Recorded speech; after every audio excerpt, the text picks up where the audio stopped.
We have been waiting for updates. It has been a bit quiet with the World Cup going on this weekend, but thank you, Fabrizio Romano, for putting a few more people's nerves at ease regarding from Fabrizio Romano as well, shedding some more light on that situation. But more importantly, the updates that has dropped this morning from Fabrizio Romano on Lewis Hall should have all Manchester United fans intrigued and fully focused on what might happen next in this transfer window. The hunt for the left back goes on. United have their sights firmly set on Lewis Hall, and Romano has given us a definite update on where Manchester United stand with most of our top transfer targets right now. And let's get into that, what Romano said actually, because him saying that Manchester United are going to have to spend significant money on Lewis Hall, because this has been common knowledge. Not many have listened to too much of the Lewis Hall stuff because they don't believe that it's genuine.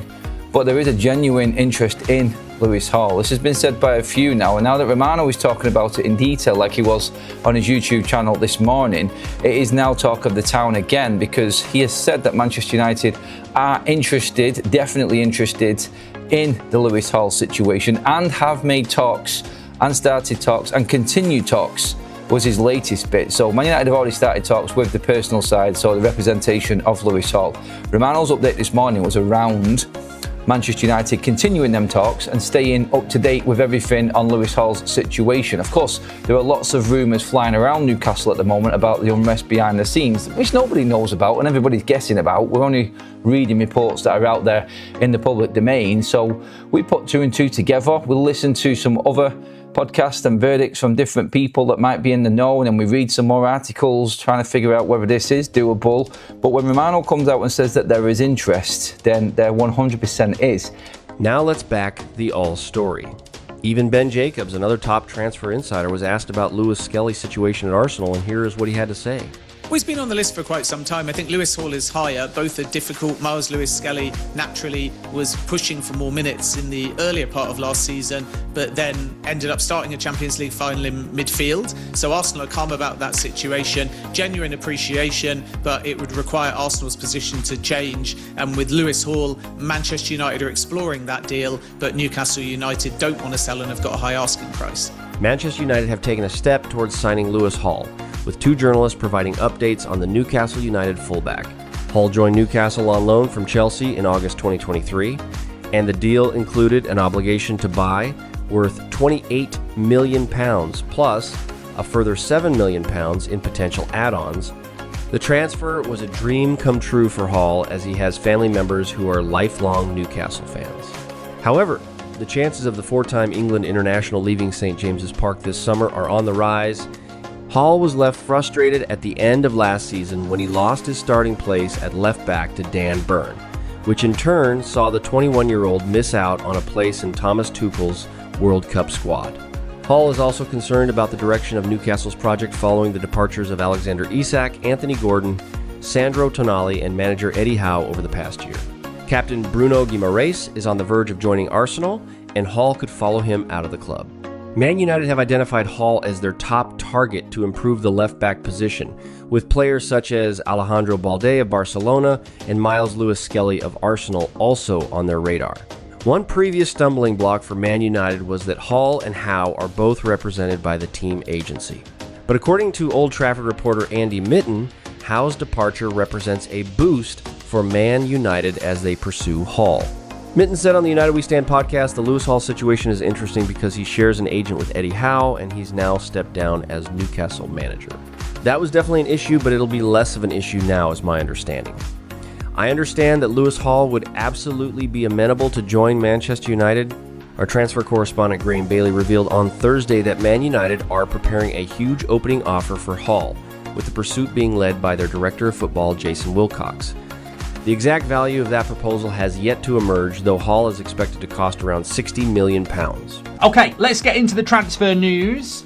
We're going to talk about Lewis-Skelly this morning. So lots and lots of stories about Arsenal looking to sell a few players to generate funds. We've seen Trossard go. We know that they're going to try and move Martinelli on. Lewis-Skelly is back on that list again. Man United are therefore being linked with Miles Lewis-Skelly this morning.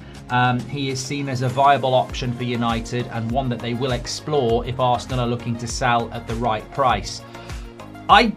Look, I can see this being another Andre Santos. If we sign Lewis-Skelly, it's not the one we want, but I can see people going, oh, it's a good signing. It could be a good signing. So I'm not going to sit here and say Lewis-Skelly would be the worst signing in the world.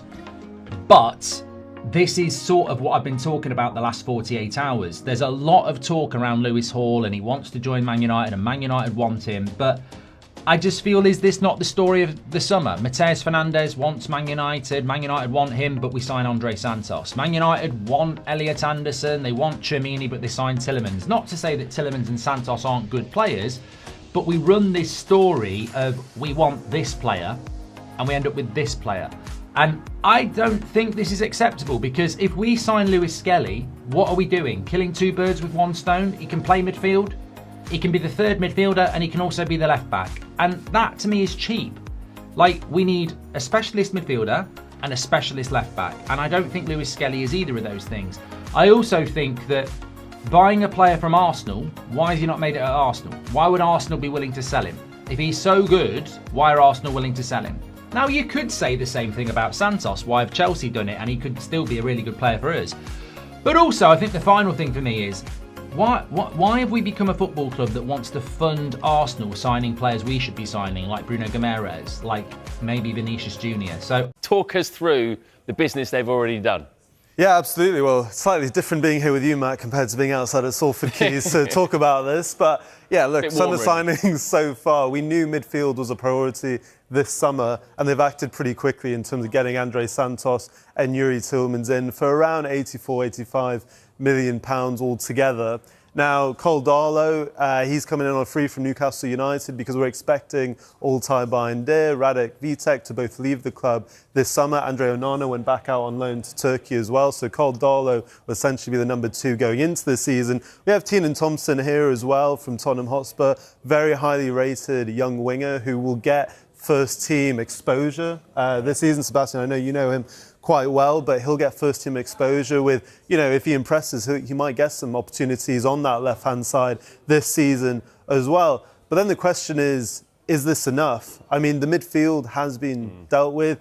There are suggestions as to whether they will go for another midfielder. I think they would like to, but it will be very much dependent on how the market develops. I don't think we'll see another 60, 70 million pound signing in the midfield. I think it'll be a lot lower than that. But I also think Manchester United will also look at left back. We reported last week that they have explored the conditions of a deal for Lewis Hall at Newcastle. He is someone we reported in March that they were very high on.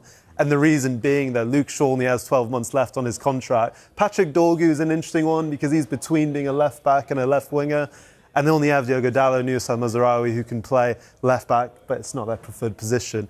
They need a long-term solution at left back, and that could be Lewis Hall, but I think that's something that we might see develop over the next few weeks.